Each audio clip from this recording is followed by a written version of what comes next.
So guys आज हम previous topic को ही कंटिन्यू करेंगे जो कि इलेक्ट्रोमैग्नेटिक इंडक्शन। सो मैंने एक लिस्ट तैयार की थी टॉपिक्स की, वो हम देख लेते हैं हमने क्या क्या टॉपिक कवर कर लिए हैं। हमने सबसे पहले हमने कवर किया मैग्नेटिक फ्लक्स कि मैग्नेटिक फ्लक्स होता क्या है। हमने पढ़ा था फैराडे लॉ क्या कहता है। देन आज हम करेंगे लेंस लॉ। सो लेंस लॉ पढ़ने से पहले हमें सबसे पहले जाना पड़ेगा मोशनल इवेंट होता क्या है।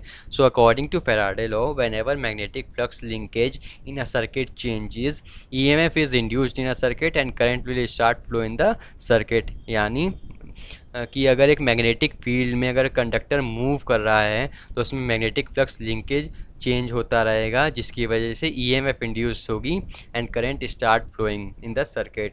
सो जो करंट हमारा फ्लो कर रहा है वो बेसिकली किस वजह से कर रहा है, क्योंकि हमारा जो कंडक्टर है वो मूव कर रहा है जिसकी वजह से उसमें करंट फ्लो करने लग रहा है। इसीलिए हम इसको नाम देते हैं मोशनल इवेंट। मोशन से मोशनल इवेंट हमने बोल दिया है इस इवेंट को, इस मोमेंट को।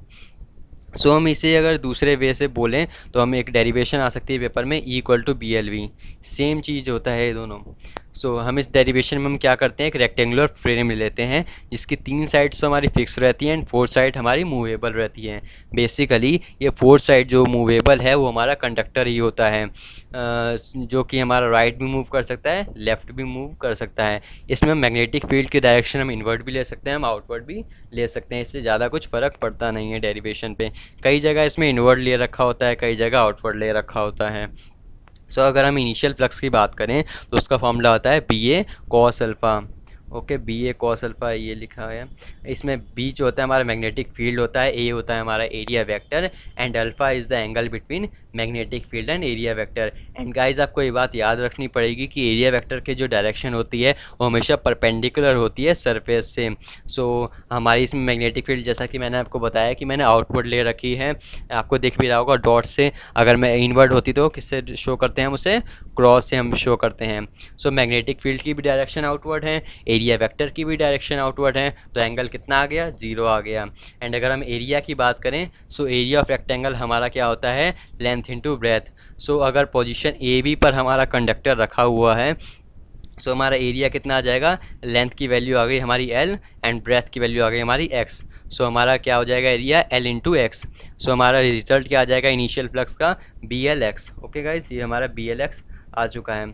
अगर हम फाइनल फ्लक्स की बात करें हमारा यहाँ पर ओनली ब्रेथ में चेंज आएगा, लेंथ तो हमारा L ही रहेगा। ओके, ये जो हमारा लेंथ है वो L रहेगा। अगर A', B' पर भी आ जाता है तो ओनली ब्रेथ में चेंज आएगा जो कि हो जाएगा X plus del X and angle भी हमारा सिमिलर रहेगा। एंड इसका हमारा रिजल्ट आ जाएगा BLX plus BL del X. इसका हमारा BLX आया है। अगर हम EMF फाइंड करें तो उसका फॉर्मूला होता है -dϕ/dt। इसमें हम वैल्यूज़ पुट करेंगे प्रीवियस फॉर्मूले से जो हमने डिराइव किया निकाली है। उसका हमारा रिजल्ट क्या आ जाएगा, -BL del X by dt। और हम इसे BLV भी लिख सकते हैं, क्योंकि V की वैल्यू यानी वेलोसिटी ऑफ कंडक्टर की वैल्यू जो हमारी है वो -∂x/dt होती है। ओके गाइज, हम यहाँ पर क्या कर लेते हैं, मोड ले लेते हैं दोनों साइड्स। तो हमारा क्या फॉर्मूला बन जाएगा, E=BLV। इसमें हम डायरेक्शन ऑफ इंड्यूस्ड करंट हम फाइंड किससे करते हैं, फ्लेमिंग्स राइट हैंड रूल के मदद से। जो हमारा क्या कहता है कि हमारा जो थंब है वो मोशन की डायरेक्शन को शो करता है, हमारा फर्स्ट फिंगर हमारी फील्ड की डायरेक्शन को शो करता है, हमारी मिडल फिंगर हमारी इंड्यूस्ड करंट की डायरेक्शन को शो करती है जब हमारा जो तीनों फिंगर्स है वो हमारे म्यूचुअली परपेंडिकुलर हो। अगर हम प्रीवियस डायग्राम की बात करें, ये जो हमने बना रखा है, इसमें अगर हम कंडक्टर की बात करें कंडक्टर हमारा राइट साइड की तरफ मूव कर रहा है एंड हमारी मैग्नेटिक फील्ड आउटवर्ड है। तो आपको करंट का पता लग रहा होगा कि वो करंट कहाँ से कहाँ फ्लो कर रहा है, B to A। ओके, हम पढ़ेंगे एक न्यूमेरिकल हम सॉल्व कर लेते हैं इसी टॉपिक्स पे। इस टॉपिक पे हमारे सीधे सीधे न्यूमेरिकल पूछे जाते हैं, हमारी वैल्यूज़ दे दी जाती है L, V एंड B की एंड हमारा EMF फाइंड करने के लिए बोला जाता है। हम ये न्यूमेरिकल देखेंगे। An aircraft with a wing span of 40 meter flies with a speed of 1080 km per hour in eastward direction at a constant altitude in northern hemisphere where the vertical component of Earth's magnetic field is 1.75 into 10 to the power -5 Tesla. Find the EMF developed between the tips of wings. हमारा इसमें velocity हमें given है, length हमें given है and हमारी magnetic field भी given है। सो हम डायरेक्ट फॉर्मूला लगा देंगे E equal to B L V, then हमारी वैल्यू आ जाएगी 0.21 वोल्ट। देन हम क्या करेंगे, देन हमारा आता है सबसे main topic and interesting topic का काफ़ी है, लेंस लॉ। सो हमारा लेंस लॉ क्या कहता है कि जो इंड्यूस्ड ईएमएफ जो होता है हमारा सर्किट में, उसकी पोलैरिटी और इंड्यूस्ड करंट की डायरेक्शन, इंड्यूस्ड ईएमएफ की पोलैरिटी एंड इंड्यूस्ड करंट की डायरेक्शन हमेशा क्या अपोज करती है, चेंज इन मैग्नेटिक फ्लक्स को।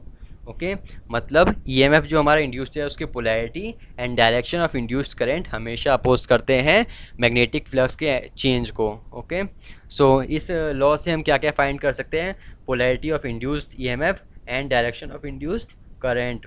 ओके तो हम एक एग्जांपल देख लेते हैं, लाइक एक हमारा बार मैग्नेट है जो कि मूव कर रहा है टुवार्ड द कोयल।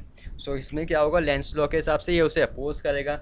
अब ये अपोज करने के लिए इसमें क्या कर लेगा, नॉर्थ पोल डेवलप कर लेगा, जिसकी वजह से इसमें एंटी क्लॉकवाइज डायरेक्शन में करंट हमारा फ्लो करने लग जाता है। अब आपको याद कैसे, ये आपको याद रखना पड़ेगा कि जब भी नॉर्थ पोल हमारा डेवलप होगा तो उस सर्किट में हमारा एंटी क्लॉकवाइज ही करंट फ्लो करता है।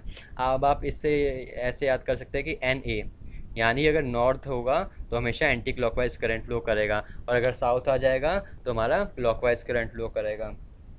सो पेपर में कई बार पूछ लिया जाता है कि show that Lenz law obey principle of conservation of energy.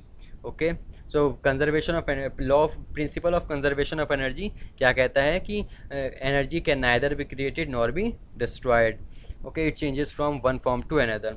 सो इसमें हम दो केस लेंगे कि जब हमारा बार मैग्नेट हमारे मूव कर रहा है toward the coil, and second case में हमारा bar magnet away from the coil move करता है। सो जब जो हमारा पहला केस है, जब हमारा बार मैग्नेट मूव कर रहा है टुवार्ड द कोयल, जिसकी वजह से हमारे मैग्नेटिक फ्लक्स की वैल्यू इंक्रीज़ हो जाएगी, मैग्नेटिक फ्लक्स इंक्रीज़ होता जाएगा, and according to Lenz law हमारा जो कोयल है वो रिपेल करेगा मैग्नेट को। अब ये मैकेनिकल वर्क की वजह से, एक मैग्नेटिक रिपल्शन के लिए हमें एक मैकेनिकल वर्क करना पड़ेगा। ये जो हमारे रिपल्शन हो रहा है इस सर्किट के अंदर, उसकी वजह से एक मैकेनिकल वर्क होगा। अब यही मैकेनिकल वर्क की वजह से हमारा क्या होगा, नॉर्थ पोल जनरेट हो जाएगा एक कोयल में, जिसकी वजह से हमारा करंट फ्लो करने लग जाएगा एंटी क्लॉकवाइज। सो ये रिपल्शन मैकेनिकल वर्क हमारा किस में चेंज हो रहा है, हमारा इलेक्ट्रिकल वर्क में, और हमारा करंट फ्लो करने लग रहा है। सो अगर हम सेकंड केस की बात करें, जब हमारा bar magnet away from the coil move कर रहा है, सो इसमें हम मैग्नेटिक फ्लक्स क्या होगा, डिक्रीज़ होते रहेगा, जिसकी वजह से हमारे एक अट्रैक्शन की पावर आ जाएगी इस कोयल के अंदर। ओके सो इस अट्रैक्शन की वजह से हमें एक मैकेनिकल वर्क होगा, जो कि जिसकी वजह से हमारा साउथ पोल डेवलप हो जाएगा हमारा कोयल के अंदर, एंड हमारा करंट फ्लो करने लग जाएगा क्लॉकवाइज डायरेक्शन में। ओके सो आपको मैंने बताया था कि एन ए, ये वाला फॉर्मूला आपको याद करना पड़ेगा। पेपर में कई बार ये क्वेश्चन पूछा जाता है कि show that Lenz law of A principal of conservation of energy. इसमें हम दो केस लेते हैं, व्हेन जब मैग्नेट जो बार मैग्नेट है हमारा मूव कर रहा है toward the coil, and second case में हम लेते हैं बार मैग्नेट मूव कर रहा है अवे फ्रॉम द कोयल। हम फर्स्ट केस की बात करें, जब हमारा बार मैग्नेट जो है मूव कर रहा है टुवार्ड द कोयल।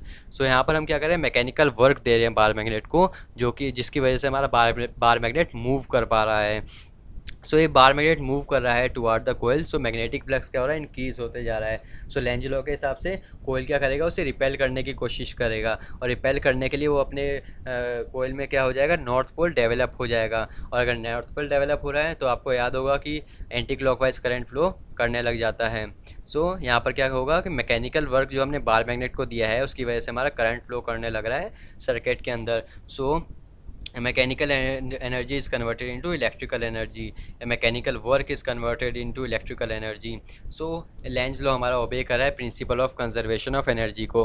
अगर हम सेकंड केस की बात करें, जब हमारा बार मैग्नेट मूव कर रहा है अवे फ्रॉम द कोयल, यहाँ पर क्या होगा, मैग्नेटिक फ्लक्स डिक्रीज हो जाएगा, और लेंज लॉ के हिसाब से कोयल क्या करेगा, अट्रैक्ट करने की कोशिश करेगा। कैसे, अपने कोयल में साउथ पोल डेवलप करके। और अगर साउथ पोल डेवलप हो रहा है तो करंट की डायरेक्शन क्या होगी, क्लॉकवाइज होगी, जैसा कि मैंने आपको बताया है कि इसका जस्ट अपोजिट हो जाता है, साउथ होगा तो क्लॉकवाइज डायरेक्शन होगी। एससी से आप याद कर सकते हैं। सो इन दोनों ही केसेस में मैकेनिकल वर्क किस में चेंज हो रहा है, इलेक्ट्रिकल एनर्जी में। एंड हमारा कंजर्वेशन ऑफ एनर्जी का प्रिंसिपल भी यही कहता है कि energy can neither be created nor be destroyed, it can be transform from one form to another. So यहाँ पर भी मैकेनिकल वर्क किस में कन्वर्ट हो रहा है, इलेक्ट्रिकल एनर्जी, मतलब यानी एक फॉर्म से दूसरे फॉर्म में कन्वर्ट हो रहा है। सो लेंज लॉ हमारा ओबे करता है law of conservation of energy को। सो आज के वीडियो में यह इतना ही। आगे हम पढ़ेंगे inductance, type of inductance, then उसकी 2-3 डेरिवेशन है, देन उस पर न्यूमेरिकल्स हम देखेंगे। Thank you guys.